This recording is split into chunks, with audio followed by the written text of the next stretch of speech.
Hi, my name is Mackenzie Colcord, and I'm the host of Crayon's Product Marketing Spotlight series. Today, I have joining me Alison Hayter. She's the Director of Product Marketing at Loopio. Thanks again for being here, Alison, and I'm super excited to get to chat with you today. Thanks so much for having me, Mackenzie. This is fun. I'm looking forward to it. Of course. Yeah, so just to kick it off, I'd love to learn a bit more about your company and your career path as well. Yeah, so Loopio, we're a B2B SaaS company located in Toronto, Canada.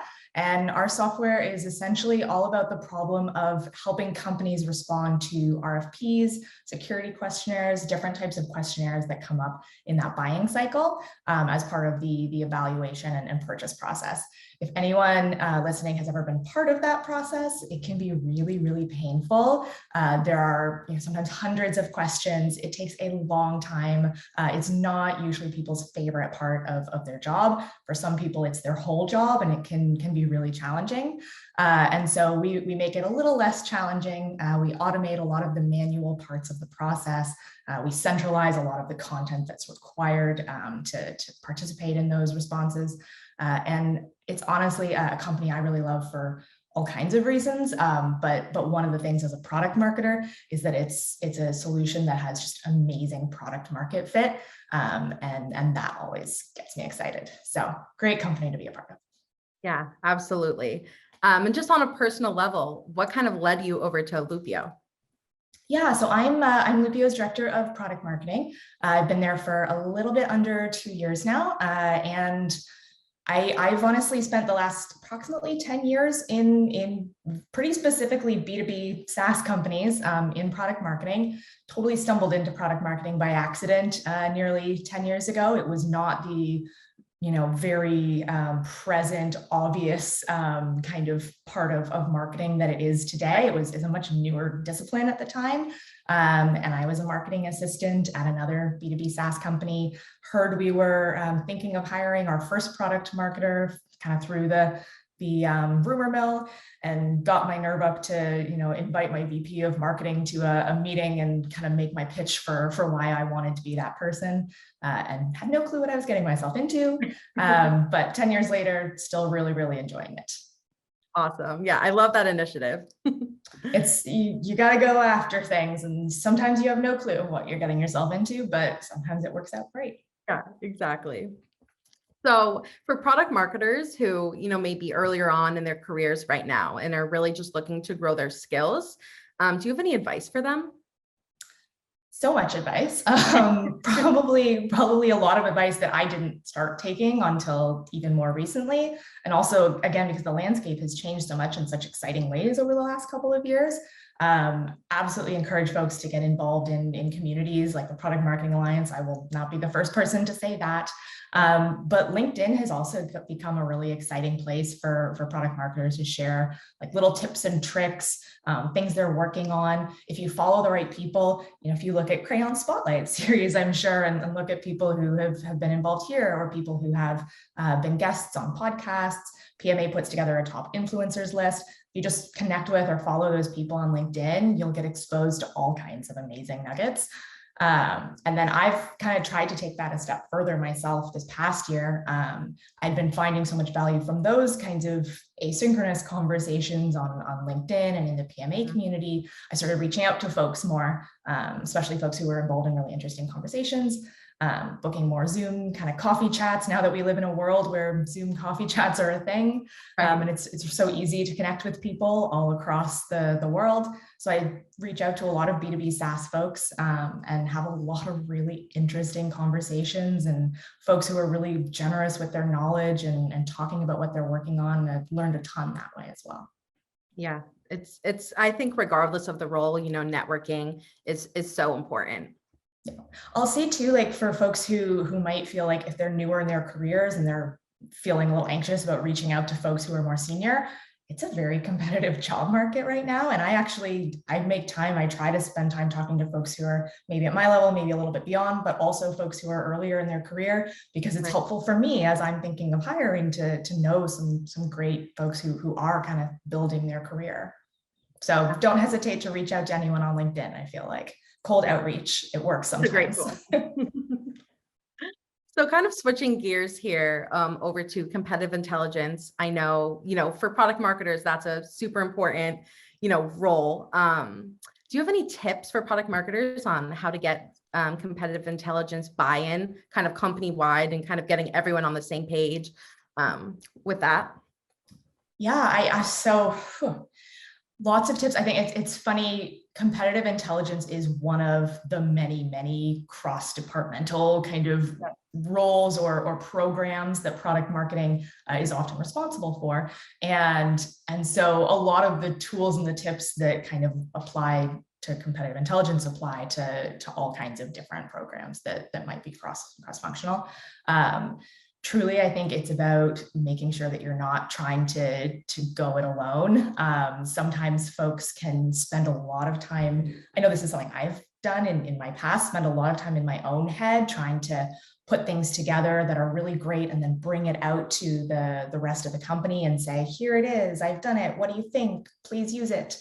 And that's probably the easiest and worst mistake to make. I think that when you build things with people and you bring more people in earlier on, I've found that just makes a huge difference in the quality and the strength of the actual material. If you're bringing in sales and they're having those conversations, you're bringing in your CS team who is speaking with customers regularly, you're going to get a whole wealth of information that you wouldn't have had access to otherwise. So just bringing more people in early, huge thing. And then frankly, because those people were involved early, they're usually a lot more willing and likely to champion that material and that enablement work in the future in the conversations that they have with their direct reports or just across the organization. Best thing you can do is get one of your top performing salespeople, like really ingrained in some of your processes and giving you early on feedback so that then you can kind of name drop when you release new things and you say, oh, so-and-so was involved in this and is given it her stamp of approval. It's always really nice to have that kind of validation from the market facing teams. So those are a few ideas that kind of initially come to mind. But truly, I don't think there's a one size fits all. I think the big thing is that product marketing cannot do it alone. Yeah, absolutely. Kind of sounds like the overarching theme is really just building a culture of competitive intelligence within an organization. Yeah, I know. I mean, Slack is great for that, right? We absolutely have a competitive intelligence channel where we have kind of a bit of a rule of like, see something, say something. One thing that product marketing actually does is we get to run an onboarding session with a lot of new hires that come through the door. And so every new person that comes through, we talk to them about that competitive intelligence channel. We tell them that we have a philosophy of if you see something, say something. Everyone is welcome to post in that channel. We encourage it. We want to have these conversations. So they hear that right from the beginning. And that definitely helps to keep that culture alive. Yeah, absolutely. And I think, another important point with that is that this intel is being pushed somewhere, where people live every day. People are already in Slack. So when the intel is there, that's kind of that extra push for them to open the message or contribute or get involved in some way. Yeah, absolutely. I think it's always great to have like a one true source or two true sources, but at least like very, very clear and frequently communicated places to go to find that kind of information. We also have a win-loss program that helps support our competitive intelligence work. And we always make sure to post summaries and kind of the key highlights within our competitive intel channel, because we know that folks aren't otherwise necessarily going to stumble across that win-loss information. Yeah, absolutely. So obviously, CI sometimes can be a challenge to get buy-in company-wide, but also another challenge for a lot of product marketers is KPIs. Just curious from your perspective, kind of what KPIs are you focusing on right now? Yeah, so we at Lupio, we kind of rally around OKRs, but I will say they're both acronyms, close enough for the purposes of this conversation. I think I'm fine to talk about my OKRs. first, as a company, we kind of go through a process annually of kind of refreshing our OKRs. So I think that's really important, is that I don't feel like product marketing should ever have set it and forget it KPIs or OKRs. And I very much believe that product marketing's KPIs in particular really need to be aligned to the actual overarching business's KPIs. And so we honestly at Loopio try to model ours very, very closely. So as a company, for instance, one of our KPIs that we have is win rate. And we have an overarching win rate metric that we're looking at the company-wide level, but at the product marketing level, we've broken that down by very specific segments that we're looking at and very specific competitors we're looking at. We know where we're at right now, and we kind of look at a 90-day trailing number of what our win rate is looking like. We work with RevOps to get, the visibility there. And we make sure that, the work that we're doing is directly related to that. If we didn't have a reason to be focused on win rate, if the company wasn't, focused on win rate, that wouldn't be our core KPI, but it is because the company is focused on it, and we believe we can meaningfully move it forward, especially in the areas we've identified. We're then able to create campaigns that very much ladder up to those KPIs to show that that's what we're moving. And then another one we have is we look at ARPA, average revenue per account. So we're trying to increase that all of the time. And we've got some very specific initiatives that we're focused on.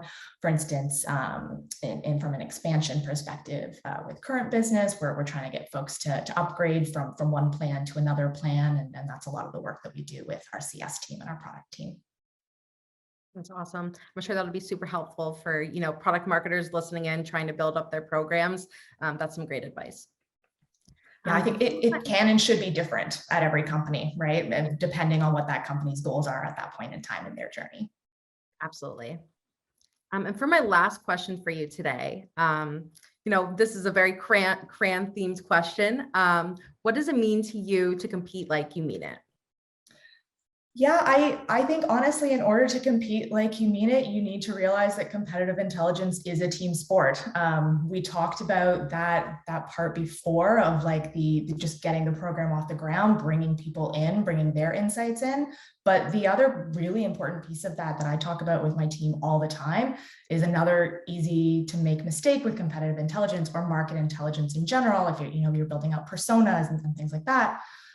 You can end up in a situation where you make yourself a lot smarter, but you don't make the rest of the company smarter because you haven't brought it fully to life by really distributing it and communicating it and over communicating it and making it a part of the company's lifeblood and the work that we're doing on an ongoing basis. So we do fun things like we have a hashtag based around like very specific campaigns, and it's a fun hashtag, and it's all about us like, trying to beat the competition and stuff. And people rally around that. And we have weekly company meetings where, different parts of the business give updates. We give really fun updates using our hashtag, using, memes and GIFs to make it engaging and to get people to really feel connected to the goal that we're trying to achieve, because it's not just our goal. I think that if you think that any one department owns competitive intelligence, that's probably an immediate red flag. Everyone at the company owns competitive intelligence. It is a team sport. And so everybody needs to be in it together. I love that. I completely agree with that. It 100% is a team sport. Yeah. Well, thank you again for your time today, Alison. It was a pleasure speaking with you, and there's lots of great nuggets of information that I know product marketers can gain a lot of value from. So thank you again. No, thanks so much for having me. This was fun.